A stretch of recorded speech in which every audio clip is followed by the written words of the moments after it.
fundamental physics, basics. I promise I asked these guys, they know, 100%. If you don't know, they beat the hell out of us. Bernie knows. Yeah, Bernie is the man. 你说什么？多少？三30万每秒30万公里。冒的。Let me see if this is right. 3 into 10 raised to 8 meters per second. Is that correct? Yes. That's it? This is the speed of light.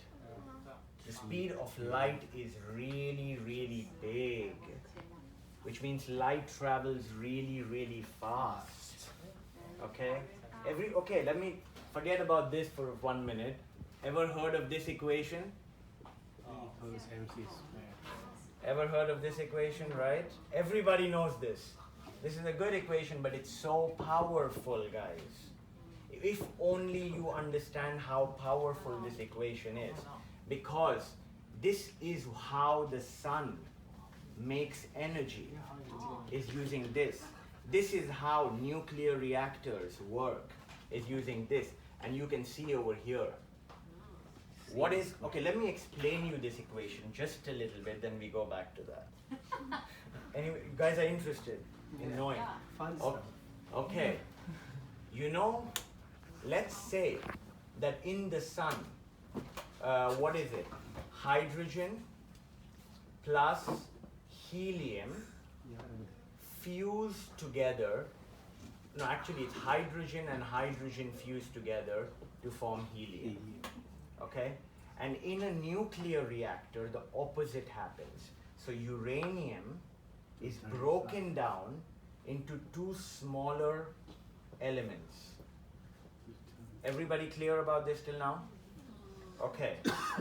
Now, why am I talking about this equation? Why is nuclear energy so big and so powerful? What happened in Japan, right? In 1940s, World War II, very powerful. The reason is because the mass of this, let's say, is 1 gram. Assume. The mass of this, let's say, is 0.49 and 0.49 grams. Okay, how much is the total? 0.98. Right, 0.98 gram. Is there a difference in the weight? Yes. How much is the difference in weight? 0.02 grams. So the difference in weight is really small. The mass is really small. But why is nuclear energy so big? It's because of this. Here, because the speed of light is 3 into 10 raised to 8. And if you square that, that is a big number. 9 to 10 to the power 16. That is the power of nuclear energy. Huh?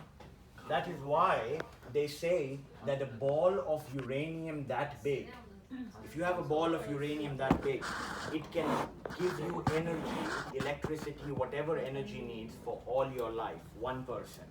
A ball this big in your hand. So nuclear is a very energy dense source. Okay, we agree on that. Okay, going back to the boring EIS. Okay. So, you understand this part here. This is the Nyquist plot, okay? And so what was your question there? Your question was, why does it go up here?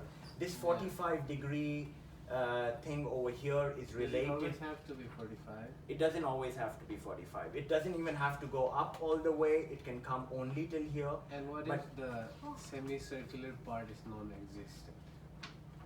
Like this. It doesn't even seem like a circle. It seems like a... So what does that tell you? What does that tell you? That means... Yeah, RCT is almost non-existent. Yeah, RCT is almost non-existent. Because Or... the surface is a semiconductor, so it's kind of...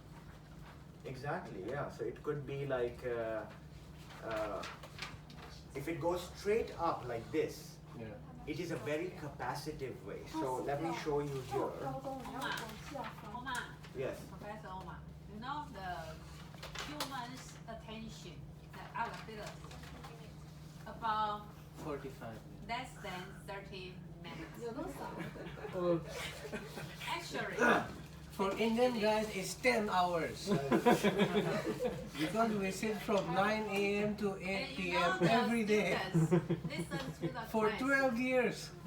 Guys, go through this, look at this here, going straight up, pure capacitor, Yeah. okay, straight up, right? Because here is RS, there is no RCT, okay? This one here, what is this?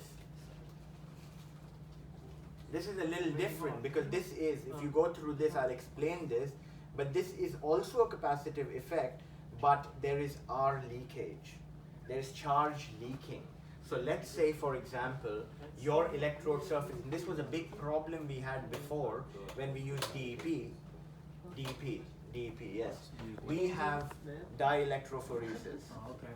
So we have, before we make, what is the nanoparticle, Professor? PS, let's say PS and Ymian AG, right? This was one, but before that they also make alumina, Al2O3 and Ymian PNI. Okay? These two they make. When you put this on the electrode surface, yes, it is capacitive, true. Yeah. But at the same time, you see water, what you see here? There is a solution over here, which means charge can leak. Which Into the solution? no, which means that it is not a completely capacitive layer. Oh, yeah. Which means charge can leak through the solution, right? And that charge leakage will give on the real part. You can see it, and hence you can see something like this. Very simple. Okay. Which is normally what you will get. So normally you will get either something like this, but why is this not going up? Yeah, exactly. It's good. Okay, 1 minute, guys. Let me just, this part, we okay, we discussed this. This is your general EIS. This is how it looks. Why does this go up? This is because of the redox probe, guys.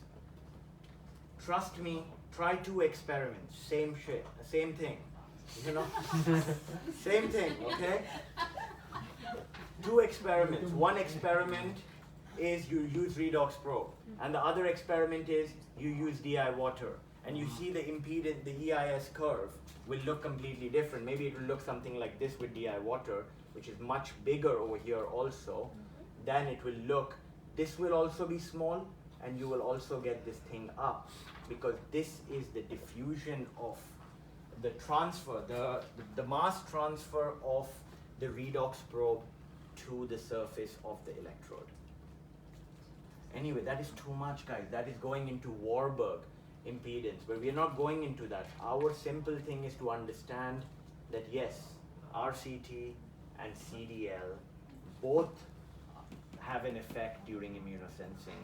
And if you want to do label-free sensing, which means you don't want to put any other, I'll give you an example of a non-label-free. Any other signal like the Okay, do you? Let me ask you this. Okay, let's see how much. Let's say